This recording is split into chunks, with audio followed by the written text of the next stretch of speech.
Bismillahirrahmanirrahim. Assalamualaikum warahmatullahi wabarakatuh.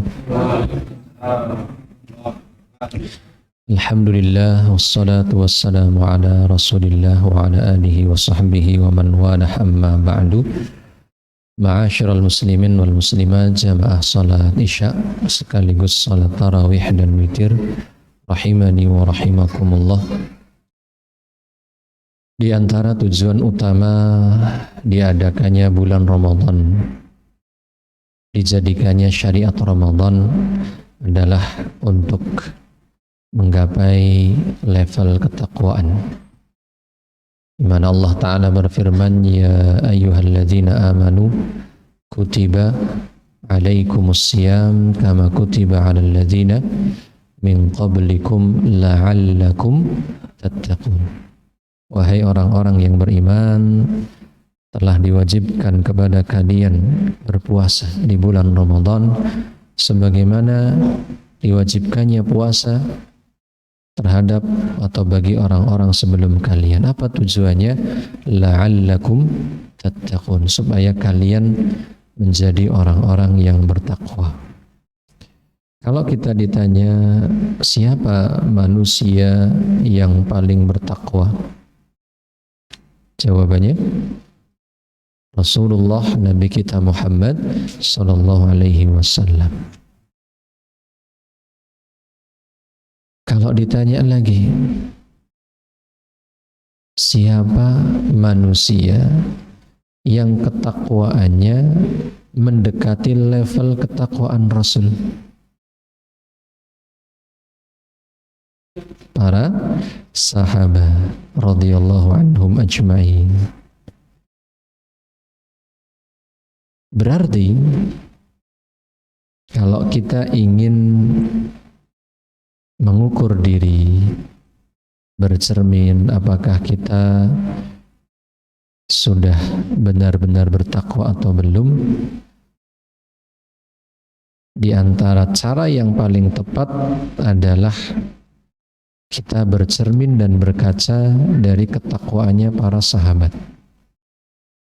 Kenapa? Karena kita dan mereka mirip dalam tanda kutip. Mirip bagaimana?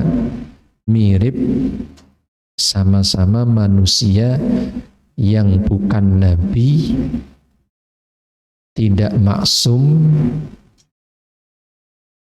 berpeluang jatuh ke dalam dosa. Tidak seperti para nabi dan rasul yang mereka maksum dan dijamin ampunan dosa-dosanya. Maka cermin yang paling gampang dalam tanda kutip, walaupun nggak segampang itu pula, tapi yang paling mudah, paling dekat, kalau kita ingin mengukur ketakwaan Ramadan kita berhasil atau tidak, kita mencoba untuk bercermin kepada ketakwaannya para sahabat.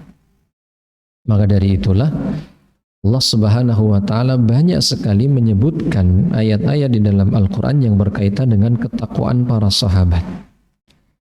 Salah satunya adalah dalam Quran surat Al-Baqarah ayat yang ke-137.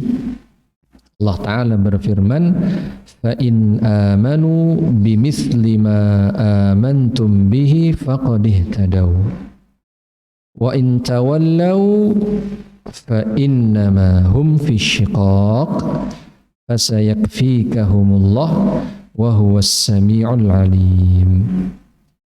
فَإِنْ آمَنُوا, maka apabila mereka beriman, garis bawahi mereka, bimisli ma amantum, seperti keimanan kalian, garis bawahi kalian.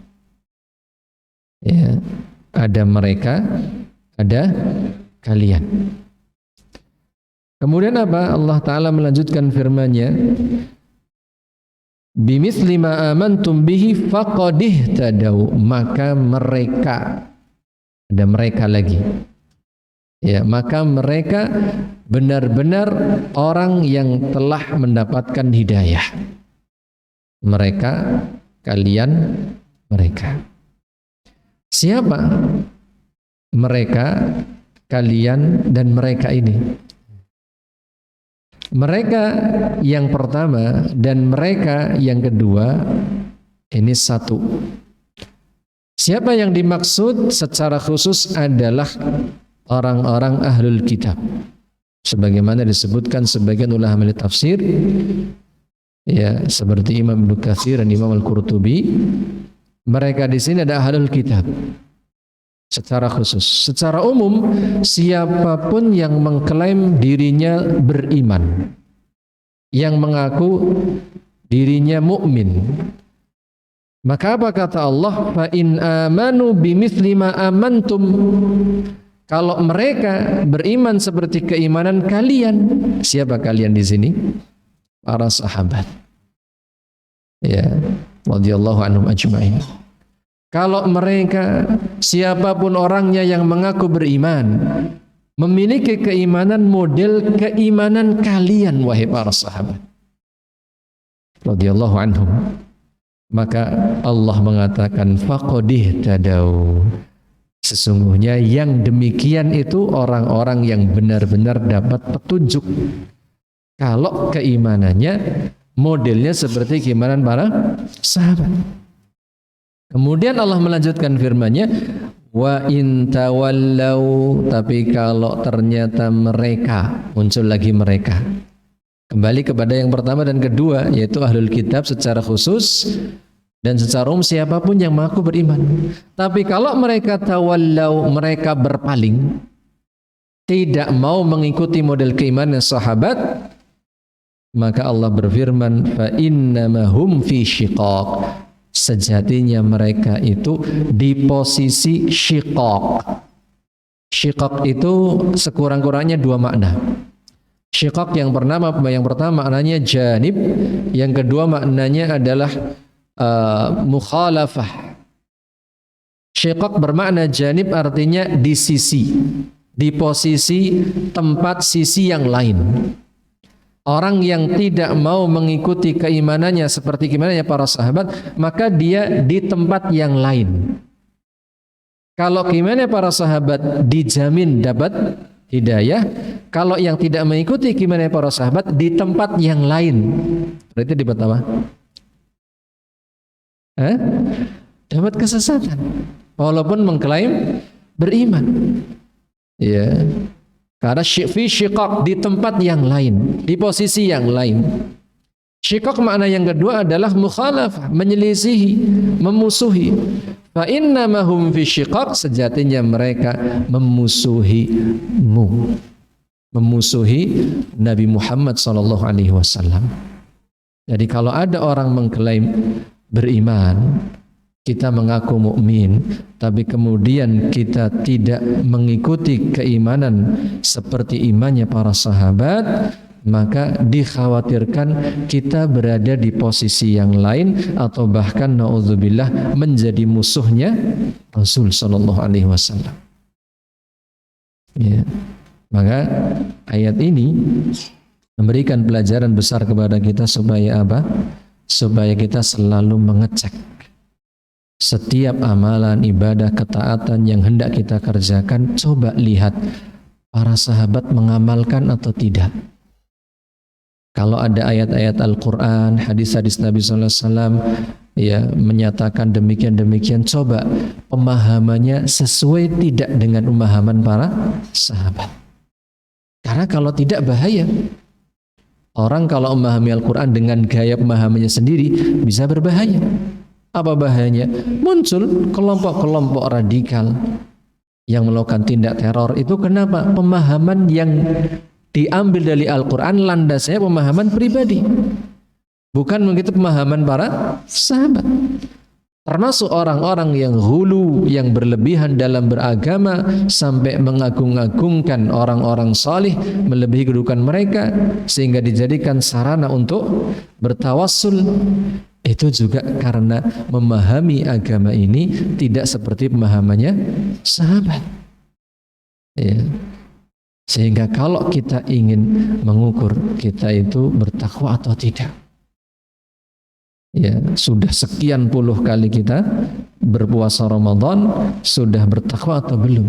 Semakin kita memahami agama ini dengan pemahaman sahabat, semakin kita mengimani Allah dan Rasulnya seperti imannya para sahabat, maka semakin kita dekat kepada ketakwaan. Dan semoga Allah terus membimbing kita ke arah tersebut. Allahumma amin. Sebagai penutup, satu contoh saja bahwa imannya para sahabat luar biasa. Ya, saking luar biasanya mereka berani untuk berkorban demi mempertahankan iman, meninggalkan negerinya, hartanya, demi apa? Berhijrah ke Madinah. Sebagai contoh, Abdurrahman bin Auf sebelum hijrah ke Madinah, Abdurrahman bin Auf di Makkah saudagar kaya raya, semua orang tahu. Tapi dia mempertahankan agama, semua yang di Makkah ditinggal. Gak ada satupun yang dibawa kecuali baju yang menempel kosong belum, dalam tanda kutip, datang ke Madinah. Alias dadi wong ke ngapunten ya. Benar-benar kere. Karena gak punya apa, cuman baju saja. Iya. Sampai di Madinah akhirnya Rasulullah berinisiatif mempersaudarakan Abdurrahman dengan kaum Ansar. Maka sebagian kaum Ansar yang dipersaudarakan dengan Abdurrahman bin Auf menawarkan, mau istri yang mana dari dua istri saya yang paling cantik, silahkan. Mau sawah mana yang paling subur, silahkan. Ya. Nah, kalau kalian jenengan, mana yang mana ini? Kesempatan emas. Abdurrahman bin Auf mengatakan, barakallahu fiikum, semoga Allah memberkahi Anda. Terima kasih. Dullani ala cukup tunjukkan saya pasar. Terima kasih sudah menawarkan istri, sudah menawarkan sawah, tapi cukup bagi saya tunjukkan pasar. Walaupun harus miskin, harus sulit ekonominya, tapi demi mempertahankan iman, ya, beliau rela meninggalkan segalanya karena tahu yang termahal, yang paling berharga dalam kehidupan seorang manusia adalah hidayah. Ya, faqadih tadau. Mungkin nanti pada momen yang lain kita akan sampaikan lagi, insyaallah. Kita cukupkan malam hari ini. Jazakumullahu khairan. Subhanakallahumma bihamdika asyhadu an la ilaha illa anta astaghfiruka wa atubu ilaik. Assalamualaikum warahmatullahi wabarakatuh.